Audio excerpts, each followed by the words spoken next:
Hello friends, போன வீடியோவில் section 33AB அப்படிங்கிற ஒரு டிடக்ஷன் பற்றி பார்த்தோம். இந்த வீடியோவில் செக்ஷன் 35 சயின்டிஃபிக் ரிசர்ச் டிடக்ஷன் பார்க்க போகிறோம். இது ரொம்ப இம்பார்ட்டண்ட்டான டிடக்ஷன். ஏன்னா இந்த டிடக்ஷன் இல்லாமல் ஒரு கொஸ்டின் பேப்பர் வரவே வராது. ரொம்ப இம்பார்ட்டண்ட்டான டிடக்ஷன் என்னென்னு பார்ப்போம். ஃபஸ்ட்டு சயின்டிஃபிக் ரிசர்ச் டிடக்ஷன் ஒன்று வந்துருச்சுன்னா அதை வந்து நம்ம ரெண்டாக பிரிச்சுக்க போகிறோம். ஃபஸ்ட்டு இன்ஹவுஸ் சயின்டிஃபிக் ரிசர்ச் இருந்தால் எவ்வளோ, டொனேஷன் டு அவுட் சைடர்னால் எவ்வளோ. இன்ஹவுஸ் சயின்டிஃபிக் ரிசர்ச்னால் ஒரு சயின்டிஃபிக் ரிசர்ச் நம்ம பண்ண போகிறோம், அதனால் நம்மளே வந்து ஒரு ரிசர்ச் லேப் ஓப்பன் பண்ணி நம்ம பண்ணுறது தான் வந்து இன்ஹவுஸ் சயின்டிஃபிக் ரிசர்ச்.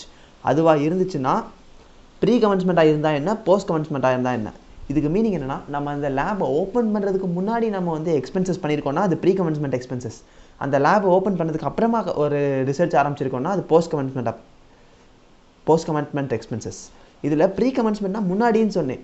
எவ்வளோ முன்னாடின்னு பார்த்தீங்கன்னா 3 வருஷத்துக்கு முன்னாடி இருக்கணுமா.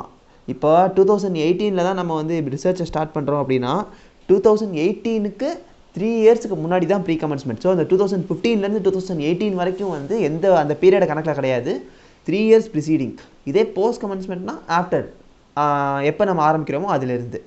ப்ரீ கமென்ஸ்மெண்ட்டில் வந்து ரெவன்யூ, கேபிட்டல்.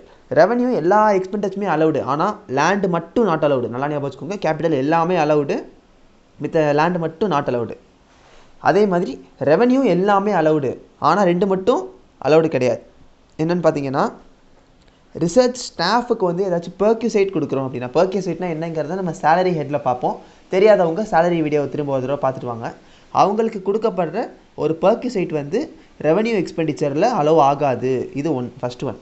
அதுக்கப்புறம் ப்ரீ கமென்ஸ்மெண்ட் எக்ஸ்பென்சஸ் வந்து அத்தாரிட்டி சர்டிஃபை பண்ண அமௌண்ட்டு, இந்த 2ம் வந்து நாட் அலவுடு. கேபிட்டலில் எதில் ஏன் லேண்டுக்கு நாட் அலவுடோ அதே மாதிரி இந்த 2ம் வந்து ரெவன்யூக்கும் நாட் அலவுடு.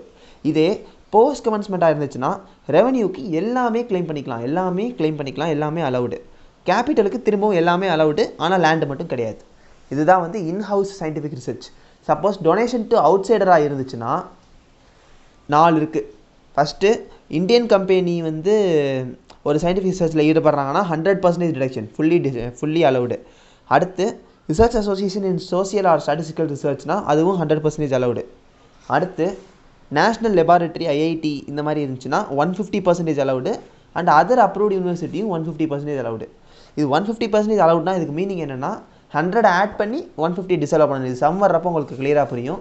இப்போதைக்கு இப்படி ஞாபகம் வச்சுக்கோங்க. ஏதாச்சும் டவுட்ஸ் இருக்குன்னா கமெண்ட் செக்ஷனில் கேளுங்க. மறக்காமல் சேனலை சப்ஸ்கிரைப் பண்ணிடுங்க. Thank you friends.